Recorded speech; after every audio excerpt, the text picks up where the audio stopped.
આજના વિડીયોમાં ખૂબ જ ઉપયોગી આઈડિયા શેર કર્યા છે કે તમારા કામ પણ સરળ થશે, તમારો કિંમતી સમય અને મહેનત પણ બચશે અને તમારું ઘર પણ સ્વચ્છ રહેશે। તો આજનો વિડીયો ખૂબ જ ઇન્ફોર્મેટિવ છે, એન્ડ સુધી જોજો અને સારો લાગે તો લાઇક કમેન્ટ કરજો। આ રીતના આપણી પાસે કોઈ પણ જૂની બંગડી હોય ને, આપણે ના પહેરતા હોઈએ એ રીતની જો એક્સ્ટ્રા બંગડી પડી હોય ને, તો તેનો એક સરસ આપણે ઉપયોગ કરી શકાય છે। જુઓ, અહીંયા આપણે કિચનમાં લગાવી શકાય આ રીતના હૂક હોય, કે પછી આપણે દરવાજા પાછળ કોઈ ખીટી હોય કે ખીલી લગાવેલી હોય તેમાં આપણે આ રીતે ટીંગાડી દેવાની આપણે બંગડીને, અને તેમાં જો આ રીતે ચશ્મા આપણે રાખી શકાય, સામે આપણને દેખાઈ જાય, મળી જાય। જુઓ, આપણે કામ કરતાં કરતાં કોઈ બહેનો પહેરતા હોય ને આ રીતે ઉતારીને ટીંગાડી શકે, ખૂબ જ સરસ આઈડિયા છે।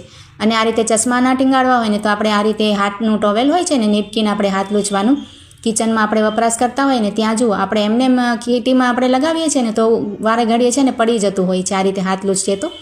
અને આ રીતે તમે બંગડીમાં રાખશો ને તો સરસ રીતે રહેશે, જુઓ પડશે પણ નહીં અને સુકાઈ પણ જશે આ રીતે તમે રાખશો તો એકદમ સરસ આઈડિયા છે। ત્યાર પછી જો આ રીતના આપણે રબર છે ને ઘણા બધા ઉપયોગમાં લેતા હોઈએ, પણ આપણે છે ને ગમે ત્યાં રાખી દઈએ તો ક્યારેક તો આપણી પાસે હોય અને આપણને રબરનું કામ પડે, પણ રબર આપણને એક પણ મળે નહીં। જુઓ, ઘરમાં ક્યાંય પણ આપણે રબર છે ને રખડતા હોય તો તેના માટે રાખવા માટેની શું કરાય, આ રીતના આપણી પાસે કાળી પીન હોય છે ને માથામાં નાખવાની, તે તો આપણી પાસે ઘણી બધી હોય છે, તો તેમાં છે ને તમે આ રીતે પરોવીને રાખશો ને ક્યાંય પણ રબરને, જુઓ કોઈ ડબ્બીમાં કે પછી કોઈ ડ્રોવરમાં રાખી દઈએ જ્યાં આપણે માથું વગેરે ઓળતા હોઈએ કે તૈયાર થતા હોઈએ તો ખૂબ જ સરસ સચવાયેલી રહેશે અને ક્યાંય ખોવાશે નહીં। ત્યાર પછી જો અહીંયા મેં એક બાઉલ લઈ લીધું છે અને હવે આપણે તેમાં છે ને મીઠું એડ કરી દઈશું, એક બાઉલ જેટલું આખું ભરી લઈશું। જુઓ આ રીતે, તો અહીંયા આપણે સાદું જ મીઠું લીધું છે અને હવે છે ને આપણે ગેસ ઉપર આ રીતે એક મોટું વાસણ રાખી લઈશું। જુઓ, આ રીતે કઢાઈ કે કોઈ પણ વસ્તુ હોય ને આપણે રાખી લઈશું અને ગેસ આપણે ઓન કરી લઈશું।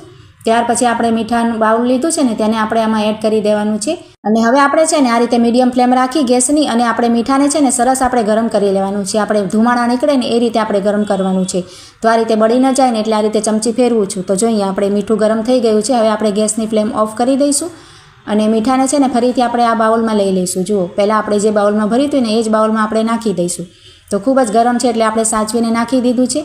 અને હવે આપણે શું કરવાનું છે, આપણે છે ને આ રીતના કોઈ પણ જૂનું મોજું લઈ લઈશું। જુઓ, આપણે વાપરતા ના હોય ને એ રીતના જૂનું મોજું આપણી પાસે હોય છે ને તે એક લઈ લેવાનું અને જે આપણે આ બાઉલ રેડી કર્યું છે ને મીઠાવાળું તેને આપણે મોજામાં નાખી દેવાનું છે। જો આ રીતે સરસ રીતે મોજું પહેરાવી અને આપણે આ રીતે તૈયાર કરી લેવાનું છે। હવે જુઓ, આ રીતે આપણને સાંધાનો દુખાવો હોય કે પછી આપણને કોઈ મૂંઢમાર વાગી ગઈ હોય તેનો દુખાવો હશે તો આ રીતે ગરમ મીઠાનો શેક કરવાથી શું થશે કે આપણને બધા જ કોઈ પણ જાતના દુખાવામાં છે ને ખૂબ જ રાહત મળશે। જુઓ, આ રીતે સોજો હશે તો તેમાં પણ આપણને ફાયદો થશે અને આ રીતે આપણને જુઓ પગમાં પણ ઘણીવાર ચાલવાથી કે પછી આ રીતે સોજા આવી જતા હોય છે ને તો આ રીતે તમે મીઠાનું શેક કરી શકો છો। જેમ આપણે ગરમ પાણીમાં મીઠું નાખીને તેમાં પગ નાખીએ છીએ અને આપણને કેવી રાહત થાય છે એ જ રીતે આ રીતના પણ આપણને ફાયદો થશે, તમે ચોક્કસ કરીને જોજો એકવાર। ત્યાર પછી જો આ રીતના આપણે વધારે પ્રમાણમાં લોટ દળાવી હોય અને આપણે તેમાં જીવાત કે પછી ધનેડિયા થઈ જાય કે પછી ઝાડા થઈ જતા હોય છે તો તેને સરસ ફ્રેશ રાખવા માટેની તમને એક સરસ આઈડિયા બતાવું છું। જો આ રીતે આપણે હિંગ હોય છે ને, આપણે દાળ શાકમાં વઘારમાં નાખીએ છીએ આ રીતે, તે હિંગ આપણે છે ને અહીંયા લઈ લેવાની। જો તમે કોઈ પણ કંપનીની હિંગ વાપરતા હોય ને તે લઈ શકો છો અને આપણે છે ને એક ટીશ્યુ પેપરમાં આ રીતે 1 ચમચી જેટલી હિંગ આપણે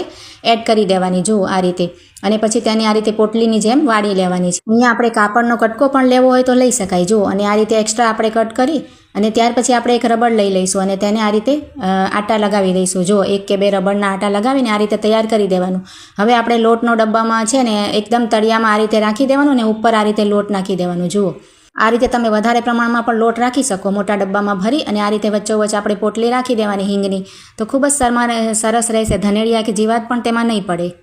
તો જુઓ, રસોડાનું પ્લેટફોર્મ આપણે ગમે એટલું પણ સ્વચ્છ રાખતા હોય ને તો પણ અમુક ટાઈમે ત્યાં વંદા થઈ જતા હોય છે અને રાતના ટાઈમે તો ખૂબ જ આપણને સિંક પાસે કે પછી આ રીતના ગેસના ચૂલા પાસે આપણને જોવા મળતા હોય છે અને કબાટના જે વાસણ રાખેલા હોય છે ને તેમાં પણ આવી જતા હોય છે। તો તેના માટે તમને આજે એક સિમ્પલ આઈડિયા બતાવું છું। આપણે કશું જ કરવાનું નથી, ફક્ત આપણે છે ને આ રીતના જુઓ બેકિંગ સોડા જે આવે છે ને, સાજીના ફૂલ જેને આપણે કહીએ તે આપણે લઈ લેવાના છે અને ત્યાર પછી આપણે જો કોઈ પણ વાસણ એક લઈ લેવાનું અને તેમાં 1 ચમચી એટલે આપણે જે સાજીના ફૂલ લીધા છે ને તે આપણે એડ કરી દઈશું। આ રીતે 1 ચમચી આખી ભરીને અહીંયા એડ કરી દીધા છે। જુઓ, હવે જ્યાં જ્યાં વંદા નીકળતા હોય ત્યાં બધે જ આપણે આ રીતે બેકિંગ સોડાને છાંટી દેવાના છે। રાતના સમયે વંદા નીકળતા હોય તો આ રીતે પ્લેટફોર્મ ઉપર કે પછી ગેસની આજુબાજુ કે પછી તમે સિંકમાં પણ નાખી શકો। આ રીતે ગેસની જ્યાં પાઇપ સ્ટાર્ટ થાય છે ત્યાંથી પણ આપણે હોલ હોય છે ને એટલે ત્યાંથી પણ નીકળે છે। જુઓ, તો આ રીતે સાજીના ફૂલ છાંટવાથી શું થશે કે વંદા તેની આસપાસ જરા પણ ફરકશે નહીં. વધારે તો વંદા રાતના સમયે જ ખોરાકની શોધમાં નીકળતા હોય છે.